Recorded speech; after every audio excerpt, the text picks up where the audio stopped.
queridos hermanos, a nuestros amigos, a nuestra Iglesia Bautista de la Fe y a cada uno de nuestros seguidores en las redes sociales. Es el tiempo que en la cristiandad se conoce como Viernes Santo. Un tiempo muy importante, muy significativo, icónico en la historia de la cristiandad. Pensando en lo que estamos viviendo en el mundo entero, estar encerrados en casa, tratando de reflexionar, de meditar, de pensar sobre qué nos está dejando esta experiencia que vivimos en la humanidad. Se me vino a la mente, ¿qué pensaría la cruz si pudiera pensar? Porque ella fue actor protagónico, decisivo, incomprendido aún por la misma iglesia del Señor. Con la cruz se ha hecho de todo, para bien y para mal. Permítame, ahora que tengo la oportunidad de dirigirme a usted y de poder hablar en este momento, una reflexión en tiempos de Semana Santa. ¿Qué hace la cruz? ¿Qué hace la cruz? Este mensaje le he titulado La cruz, testiga silenciosa de la realidad. Quiero invitarte, si tienes allí papel, lápiz, la Biblia, que vayas al libro del profeta Isaías, en el capítulo 59. Voy a leer algunos versos, saltándome algunos, y voy a hablar acerca de las preguntas que pudiéramos nosotros hacernos en cuanto a qué nos viene a recordar la cruz. Dice la palabra del Señor. Voy a utilizar la Nueva Traducción Viviente. Escuchen. El brazo del Señor no es demasiado débil para no salvarlos, ni su oído demasiado sordo para no oír su clamor. Ese no es el problema, dice el verso 2. ¿Cuál es el problema entonces? Son sus pecados, los que los han separado de Dios.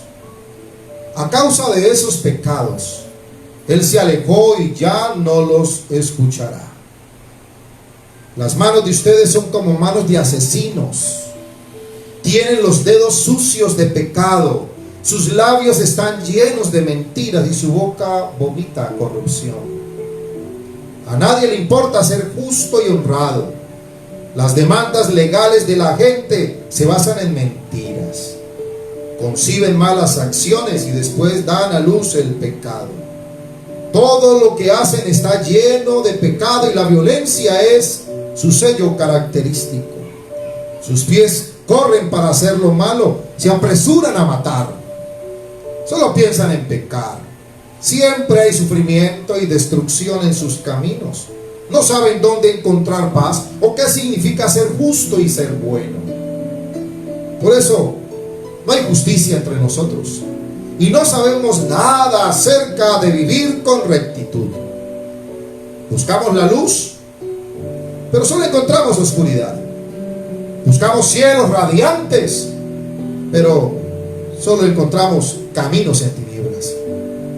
Andamos a tientas, como los ciegos junto a una pared, palpando para encontrar el camino, como la gente que no tiene ojos. Buscamos la justicia, pero nunca llega. Buscamos el rescate, pero está muy lejos de nosotros. Y dice el verso: pues nuestros pecados se han acumulado ante Dios y testifican en contra de nosotros. Así es. Sabemos muy bien los pecadores que somos. Sí lo sabemos. Sabemos que nos hemos rebelado contra el Señor y también lo hemos negado. Sí lo sabemos. Hemos dado la espalda a nuestro Dios. Muy bien lo sabemos. Sabemos que hemos sido injustos, y opresores preparando con cuidado nuestras mentiras engañosas, sí que lo sabemos. Nuestros tribunales se oponen a los justos y no se encuentra justicia por ninguna parte. La verdad tropieza por las calles y la honradez ha sido declarada hasta ilegal. Sí, la verdad ha desaparecido y se ataca a todo el que abandona la maldad. El Señor miró y le desagradó descubrir que no había justicia. Estaba asombrado al ver que nadie intervenía para ayudar a los oprimidos.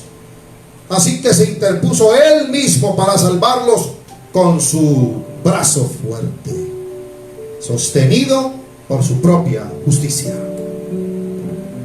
Se puso la justicia como coraza, se colocó en la cabeza el casco de salvación, se vistió con una túnica de venganza y se envolvió en un manto de pasión divina.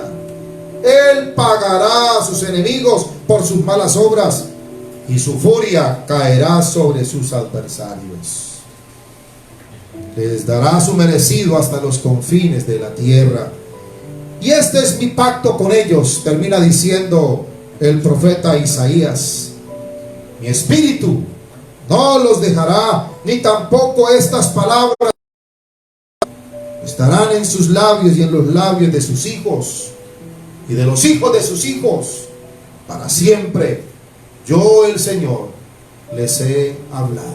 Dios bendiga esta palabra en nuestro corazón. Hoy estas palabras del profeta Isaías siguen en nuestros labios. Están en nuestros labios. Definitivamente, en esta Semana Santa 2020 no va a ser la excepción. Así estemos confinados en casa. En los tiempos del profeta Isaías, la nación de Israel se encontraba en una profunda crisis nacional. Preguntaba la razón por la cual Dios no intervenía en solucionarle los problemas. Muchos llegaron a afirmar que a lo mejor Dios ya no tenía la fuerza de antes. Ahora era quizá un Dios débil y cansado por el paso de los años.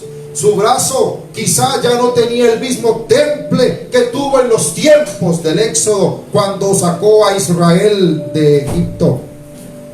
Pero Isaías va a decirle que eso nada tiene que ver. Nada tiene que ver. Y hermano, esas son las preguntas que nos estamos haciendo hoy en día. Han pasado 2700 años y son las mismas preguntas que nos venimos haciendo. Las mismas preguntas. Se escuchan en las bocas de muchas personas que dicen que en algún momento de su vida creyeron en Dios. En algún momento. Es muy normal hablar con personas que le dicen a uno: yo tuve una época en la que yo creía en Dios, yo era muy religioso, ay, yo estaba todo el tiempo buscando del Señor. Pero eso es de antes. ¿Y qué pasó? No, me cansé sencillamente, me cansé. ¿Y de qué te cansaste? De ver tantas injusticias, de no ver el auxilio, de no ver la ayuda por parte de quien se dice ser un Dios todopoderoso. Amigo y hermano, aquí no hay nada nuevo, nada nuevo. Lo que estaba ocurriendo hoy en día, eso mismo estaba pasando en los tiempos del profeta Isaías. La gente se preguntaba exactamente lo mismo. Han pasado 2700 años y la gente se pregunta lo mismo. ¿Y sabe por qué? Porque la humanidad sigue siendo exactamente la misma. La misma. Sin embargo, un emisario de parte de Dios, llamado Isaías, va a decirle a la nación de Israel: escuchen bien, porque el brazo del Señor no es tan débil como muchos creen, ni el oído se le ha quedado sordo como muchos afirman. El asunto va por otro lado. El asunto va por otro lado. No es asunto de que a Dios le falte poder, no, Señor. La causa por la cual el mundo se encuentra así de abarrotado de males, de tragedias, eso está de mucho tiempo atrás. En el versículo 2 dice la palabra del Señor que la causa es porque los pecados del hombre lo han separado de Dios. Los pecados del hombre lo han separado de Dios, y a causa de esos pecados Dios se alejó y ya no está escuchando al hombre. Amigo y hermano, son nuestras iniquidades las que tienen al mundo patas arriba. Jamás el problema ha estado en Dios, jamás. O en su falta de interés, tampoco. O en su pérdida de poder o falta de conocimiento, mucho menos. Dios lo sabe todo, querido amigo, querido hermano. Pero el hombre hizo aparte a Dios. El hombre hizo a un lado a Dios. El hombre le ha dado la espalda a Dios. Y no es que Dios se haya ausentado. No, Señor. Dios está presente en todo lado.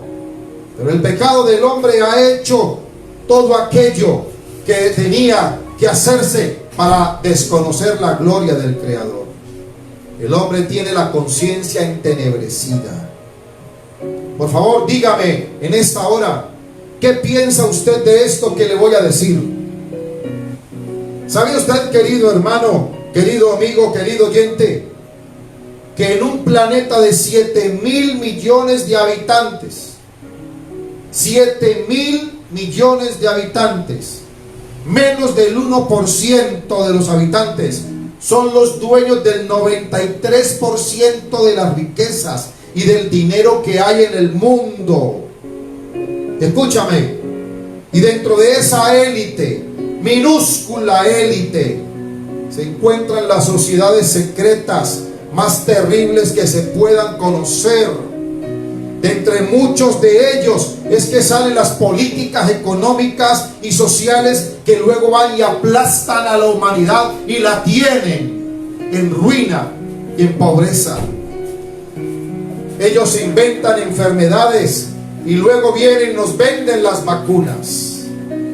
Cada vez que ayudan a los pobres en tiempo de desastre, sus bolsillos se llenan de dinero. Desvían las ayudas de la gente humilde, de la gente solidaria, para enriquecer más sus arcas. A través de falsas ayudas humanitarias disfrazadas de filantropía, hacen que la cura resulte más mala que la propia enfermedad. ¿Y adivine qué? ¿Adivine qué? Nada de eso lo decidió Dios. Nada de eso lo decidió Dios. Eso ha salido del corazón malvado de los hombres. Al hombre sin Dios no le importa hacer las cosas bien, solo le importa lo que le conviene. Cuando usted lea al profeta Isaías, a usted le pareciera que está leyendo por internet los periódicos o los noticieros del mundo hoy en día. Y no, fue escrito hace más de 2700 años. El verso número 3 dice: las manos de ustedes son manos de asesinos, tienen los dedos sucios de pecado, sus labios están llenos de mentiras, su boca vomita corrupción. A nadie le importa ser justo y honrado. Las demandas legales de la gente se basan en mentiras. Conciben malas acciones y después dan a luz al pecado. Todo lo que hacen está lleno de pecado y la violencia es su sello característico.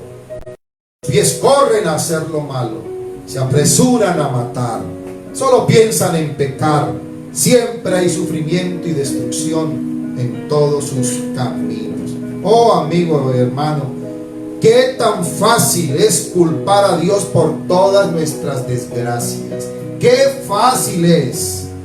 Pero el hombre no se mira a sí mismo para reconocer que el pecado que habita en él es el que tiene al mundo en el caos y en la miseria. ¿Y qué es lo que ha estado pidiendo Dios? Arrepentimiento, contrición, que la gente entienda que voluntariamente deben reconocer su error, sentir dolor por fallarle a Dios, sentir dolor por fallarle al prójimo, disposición al arrepentimiento inteligente. Eso pide el Señor. Pero la humanidad dice: ¿arrepentirme? Jamás. Al hombre el arrepentimiento lo molesta. Esa palabra le fastidia, porque el arrepentimiento exige que el hombre se tenga que acusar a sí mismo, reconocer que ha extraviado el camino, y eso jamás el hombre natural lo va a admitir. El hombre no va a admitir de buenas a primeras que es culpable, y menos delatarse a sí mismo. Lo que el hombre no sabe o se le ha olvidado es que aquí es por las buenas. Arrepiéntete aquí mientras estés vivo. Arrepiéntete por las buenas, porque después de la muerte no tendrás escapatoria. El Señor le manda decir a la nación de Israel en segunda de Crónicas capítulo 7 verso 14: pero si mi pueblo que lleva mi nombre se humilla, ora, busca mi rostro y se aparta de su conducta perversa, yo voy a oír desde el cielo, perdonaré sus pecados y restauraré su tierra. Sin embargo, el hombre ha preferido por siglos seguir culpando a Dios antes de aceptar que el problema está en él mismo y solamente en él y en todo lo que él ha provocado. Ha sido la incapacidad de escuchar a Dios, la falta de interés por buscarlo, la razón por la cual no se ha vuelto a ver brillar la gloria de Dios en el rostro de los seres humanos. Hoy, en el mundo entero, la cristiandad conmemora la crucifixión y muerte del Mesías prometido a la humanidad. Jesús es el único Salvador dado al mundo, el único portal que nos lleva al Padre y el único que nos hace entender la gracia y el favor del Señor. Hermanos, en la cruz del Gólgota, o en la cruz de la calavera, en el monte de la calavera, levantada allí en aquella colina justo donde se encontraba enterrada con el paso del tiempo el altar que erigiera Abraham a su hijo Isaac para ofrecerlo en sacrificio. 1900 años antes, Abraham estaba en ese mismo lugar con su hijo Isaac para ofrecerlo en sacrificio. Y la palabra de Dios dice que el Señor le dijo: no le hagas nada al muchacho, ya has demostrado que eres hombre de bien. Así que, qué importante, hermano, que pasan 1900 años y con el tiempo, en la tierra, el polvo fue tapando aquel lugar hasta que con el tiempo, a través de los siglos, se formó una colina. Y esa misma colina donde un día Abraham fue a sacrificar a su hijo en obediencia al Señor, luego se iba a llamar el monte Gólgota, o el monte de la calavera. Allí ahora Jesús, el Cordero de Dios, derramaría de una vez y para siempre la sangre de un cordero que Dios mismo se había provisto para salvar a la humanidad. Así es el amor de Dios. Así es el amor de Dios.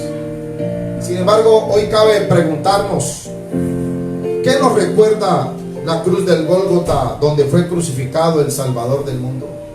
¿Qué nos recuerda la cruz del Gólgota? Voy a mencionar en 3 puntos este mensaje breve.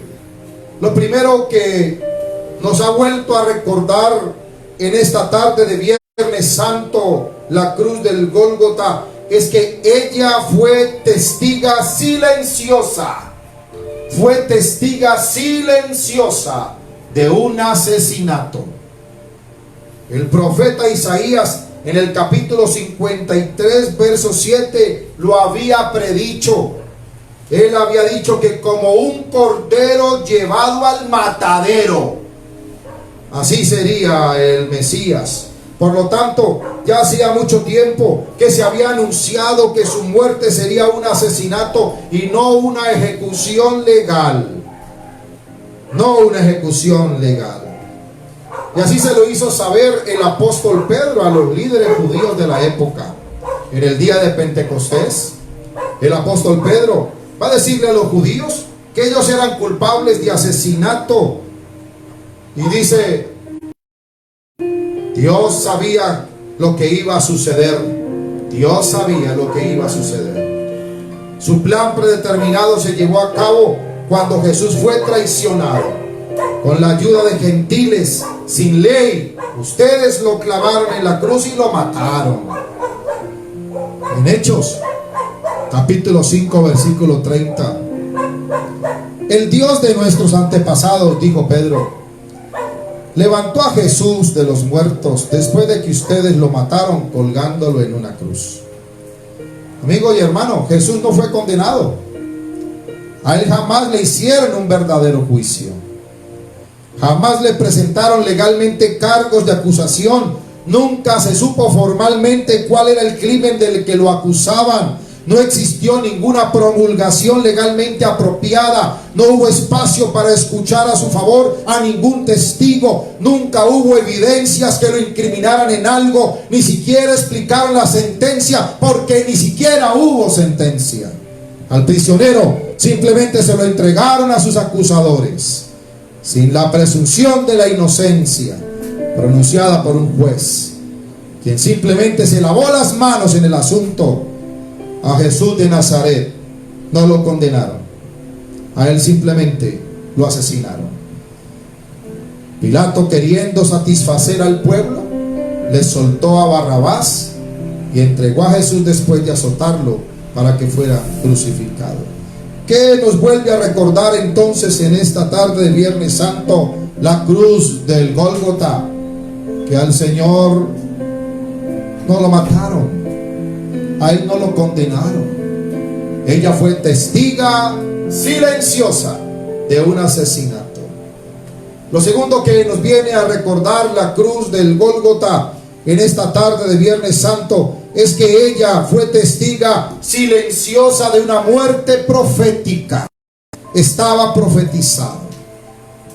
Jesús murió en nuestro lugar. La cruz en la que murió Jesús realmente no era de él. Esa cruz era nuestra. En Marcos capítulo 15 nos dice que eran las 9 de la mañana. La escritura sería crucificado en medio de dos ladrones, porque la profecía decía en Isaías 53:12 que sería contado con los transgresores. Una muerte profetizada, anunciada. En Mateo 27:35, antes de ser crucificado, Jesús fue despojado de sus vestiduras, su manto, su túnica, su cinturón, sus sandalias. Los soldados se la repartieron por sorteo. Cuando lo vieron crucificado, repitieron entre sí sus vestidos, echando suertes para que se cumpliera lo dicho por el rey David en el Salmo 22:18. Repartieron entre sí mis vestidos y sobre mi ropa echaron suertes. En Mateo 27:34, inmediatamente antes de ser clavado en la cruz, a Jesús se le va a ofrecer un brebaje de muerte, una mezcla de incienso y mirra echados en una copa con vinagre para narcotizarlo, para hacerlo inconsciente del dolor que le causarían los clavos. Pero vuelve y se cumple las escrituras cuando en el Salmo 69:21 dice la palabra: en vez de comida me dieron hiel y me ofrecieron vino agrio para la sed. Jesús va a ser crucificado a las 9 de la mañana, va a morir sobre las 3 de la tarde. Por lo tanto, va a pasar 6 horas sobre la cruz antes de que muera y pueda pasar a fin de cuentas todos sus sufrimientos. Desde el mediodía hasta sobre la cruz, decenas tinieblas que ocultaron al Salvador de la vista de los hombres. Todo quedó en penumbras. Dice Lucas que era como la hora sexta, cuando hubo tinieblas sobre toda la tierra, hasta la hora novena. El sol se oscureció y el velo del templo se rasgó por la mitad. Cuando el ladrón se volvió hacia Jesús, le rogó: acuérdate de mí cuando vengas en tu reino. Y el Señor le asegura: te aseguro hoy, estarás conmigo en el paraíso. La profecía había declarado que el Mesías moriría como resultado del quebranto de corazón, En el Salmo 40:12 menciona los sinnúmeros de los males que habrían de sobrevenirle durante su peregrinaje en esta tierra, culminando en su muerte. En el Salmo 69, verso 20, dice el pensamiento de Jesús como una premonición de lo que le iba a esperar. Y dice: sus insultos me han destrozado el corazón. Déjame decirle, iglesia, eso ocurrió literalmente. Dice la palabra del Señor: estoy desesperado. Si al menos una persona me tuviera compasión, si tan solo alguien volviera y me consolara. En cambio, de comida me dan hiel y me ofrecen vino agrio para la sed. La muerte de Jesús siguió inmediatamente a su potente exclamación a gran voz: Padre, encomiendo mi espíritu en tus manos. Y con esa palabra dio su último suspiro. La ciencia médica forense, que ha estudiado el caso de Jesús por varios años, ha documentado la investigación, están de acuerdo en concluir que la muerte de Jesús se debió a la ruptura del corazón. El corazón literalmente se rompió, como se rompe un papel. ¿Y qué rompió el corazón del Señor? La angustia mental.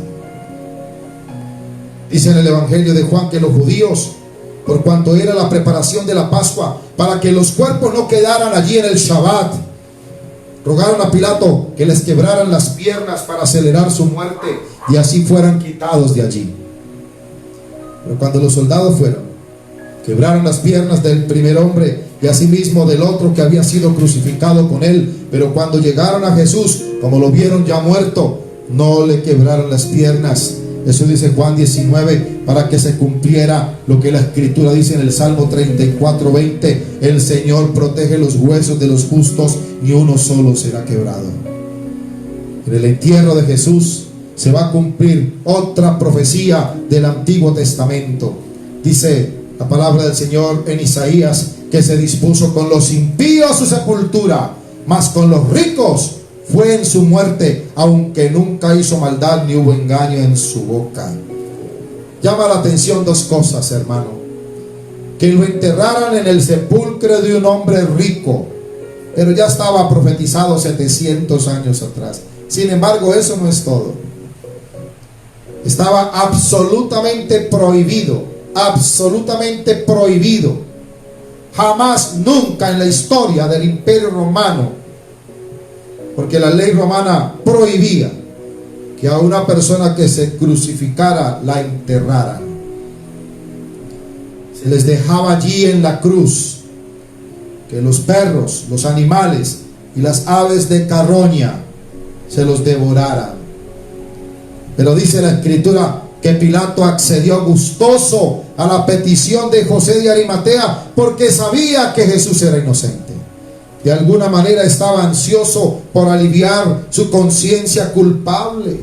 A la luz de la Biblia, nuestro Señor Jesucristo cumplió más de 54 profecías referentes a su venida, a su nacimiento, a su ministerio, a su pasión, a su muerte, a su sepultura, a su resurrección.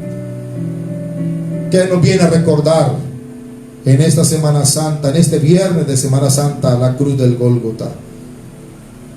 Que ella fue testiga silenciosa de una muerte anunciada proféticamente. Lo tercero que ella nos vuelve a recordar en esta tarde de Viernes Santo es que ella fue testiga de la estrategia más bien custodiada de la historia humana. Hermano y amigo, mientras todos se preguntaban qué estaba ocurriendo, el diablo, el sorbo de la victoria, la cruz, estaba guardando el secreto al Señor, que solo después de su muerte todo podía llegar a saberse. Qué plan tan perfectamente orquestado.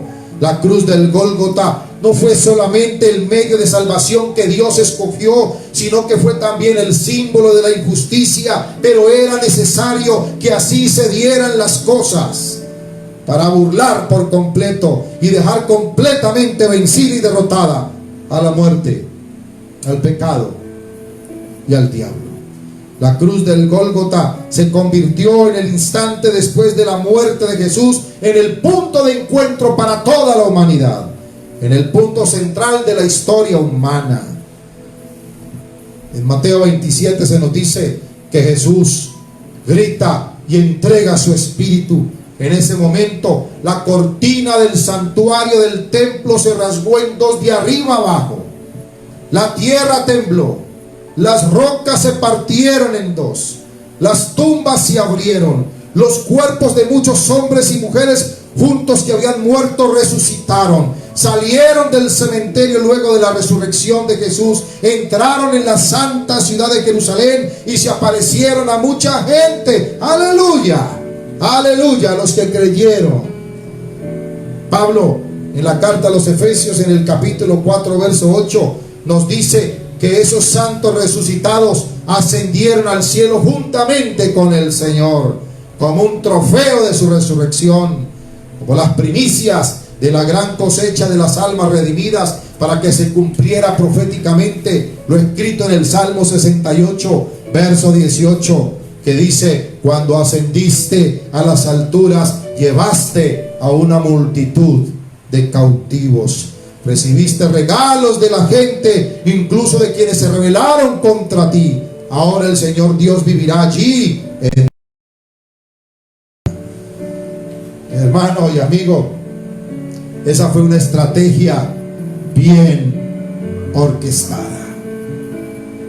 Jesús murió en el momento preciso, en la tarde.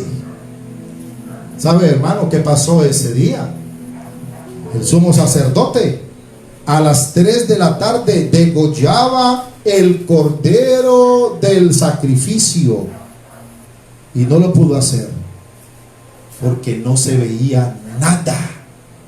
Todo era tinieblas. Y justo a esa hora el Señor muere y vuelve a alumbrar en un lado de la tierra su hermosa estrella, el sol. ¿Casualidad? Para nada. Ni siquiera el diablo se lo imaginaba, que el plan de salvación estaba centrada en la cruz del Gólgota. Por lo tanto, no podía ser comprendido plenamente sino hasta después que pasara el evento. El Señor se lo tenía bien guardado. La cruz fue su cómplice.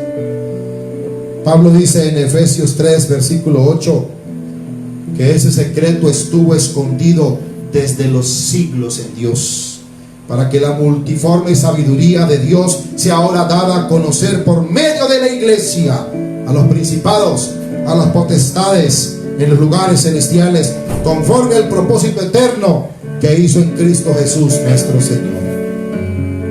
Hermano, solo mediante la cruz se le puede proporcionar al hombre y al universo la revelación del misterio que había mantenido oculto desde tiempos eternos. El clamor agonizante de Jesús cuando dijo consumado es, significaba mucho más que simplemente el anuncio del agotamiento. Significaba el cumplimiento de las profecías mesiánicas. Significaba la consumación del plan de salvación que rescataría al hombre y al dominio perdido. Incluyó también la sentencia de muerte a la rebelión de Satanás y la reconciliación de la totalidad del universo con Dios. El misterio de la cruz vino a explicar todos los demás misterios. Antes de la crisis en el huerto de Getsemaní, Jesús lo dijo, pero todos pensaban que estaba disvariando. En Juan capítulo 12 el Señor lo dijo, pero nadie le prestó atención. En el verso 31 dice el Señor: ahora es el juicio de este mundo. Ahora el príncipe de este mundo será echado fuera. Y yo, cuando sea levantado de la tierra, a todos atraeré a mí mismo. Dando a entender, dice el verso 33, de qué muerte iba a morir. La cruz, sí, tremenda. Nada más y nada menos que testiga silenciosa, cómplice de la salvación de la humanidad. Apliquemos. Hermano y amigo, la muerte de Cristo en la cruz reconcilió a todo el universo con Dios, incluyendo tanto las cosas que están en los cielos como las que están en la tierra. Cuando se escuchó en Jerusalén el clamor de Jesús en la cruz, cuando dijo: Tetelestai, consumado es, pagado totalmente, completamente cancelado el pecado del mundo. No solamente se escuchó en Jerusalén, sencillamente resonó por todo el universo. Fue reconocido no como una admisión de derrota, sino como una exclamación de victoria sobre Satanás. Cuando el diablo supo que su causa estaba perdida y que le quedaba ya muy poco tiempo, era demasiado tarde. Ya Jesús lo había derrotado, muriendo como un vencedor en la cruz del Gólgota. La cruz fue el arma que selló la suerte del adversario. La cruz es la mayor evidencia del amor de Dios por la humanidad. Quitarle al cristiano la cruz sería como borrar del cielo al sol. La cruz nos acerca a Dios. La cruz nos reconcilia con Él. Amigo y hermano, este es el tiempo de Semana Santa, que nos ha correspondido en nuestra generación celebrarlo de una manera distinta. He resuelto hacer este mensaje en vivo para que usted pueda tener una palabra a tiempo, a pesar de los inconvenientes que significan grabar en vivo, en la casa, en medio de la comunidad, en medio del perro y del gato. Pero aquí lo importante es el mensaje, que usted pueda entender, que pueda comprender que lo que ocurrió ayer, lo que ocurrió allí, en el Monte de la Calavera, fue algo planeado siglos y siglos y siglos antes de la humanidad. Se lo tenía guardado el Señor.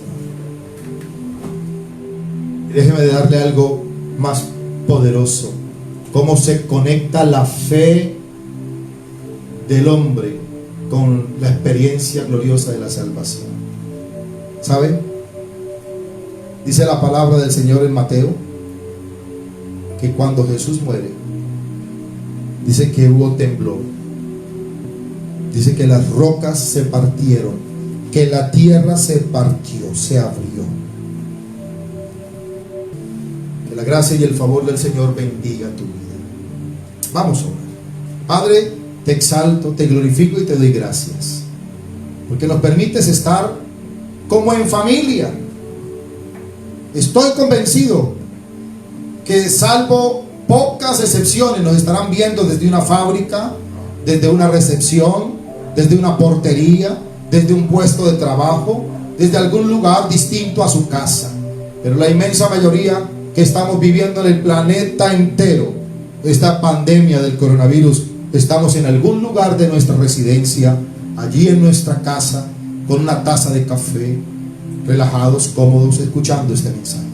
Padre, glorifícate a través de las palabras que tu siervo ha transmitido y permite que hayan llegado de la manera precisa como tú vas a hacer la obra en cada uno de los oyentes. Queremos pedirte que te glorifiques, abriendo las ventanas de los cielos, para que tu provisión, tu favor, tu dirección, tu guía, tu gracia sea en la vida de cada uno de nosotros. Te lo pedimos, Padre, con acción de gracias en Cristo Jesús. Aleluya.